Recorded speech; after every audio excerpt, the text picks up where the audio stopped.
देखिए, ये coordination mechanism इसलिए था, ये कोऑर्डिनेशन मैकेनिज्म क्यों बनाने की जरूरत पड़ी? ये कोऑर्डिनेशन मैकेनिज्म इसलिए बनाने की जरूरत पड़ी कि जो दिल्ली की चुनी हुई सरकार है और उसके अलग अलग विभाग हैं, क्योंकि उन सबके पास सर्विस मैटर्स आते हैं, उन सबके पास ट्रांसफर पोस्टिंग आती हैं, उन सबको स्टाफ की ज़रूरत पड़ती है, उनको पोस्ट क्रिएशन की ज़रूरत पड़ती है।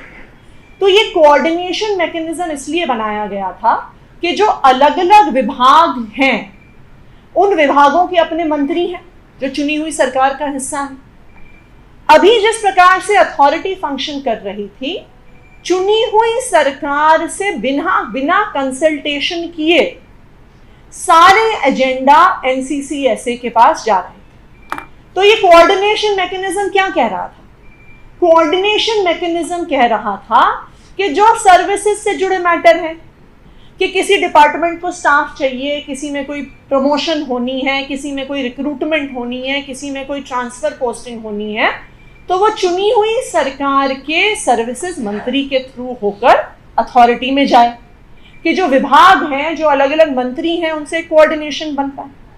दूसरा ये मैकेनिज्म क्या कह रहा था कि मान लीजिए कि किसी भी विभाग में किसी अफसर पर डिसिप्लिनरी एक्शन लेना, कि उन्होंने काम नहीं किया, कुछ भ्रष्टाचार हुआ, किसी डायरेक्शन को फॉलो नहीं किया, समय से स्कूल नहीं बना, समय से अस्पताल नहीं बना, जिसके लिए डिसिप्लिनरी एक्शन का प्रावधान होना है, तो वो डिसिप्लिनरी एक्शन मिनिस्टर विजिलेंस के थ्रू होकर उस अथॉरिटी के पास जाए।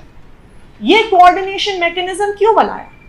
इसलिए बनाया कि चुनी हुई सरकार के बीच में, उसके अलग अलग विभागों के बीच में, उसके अलग अलग मंत्रियों के बीच में और अथॉरिटी के बीच में एक समन्वय बना रहे, क्योंकि आखिरकार विभाग तो अफसर ही चलाएंगे।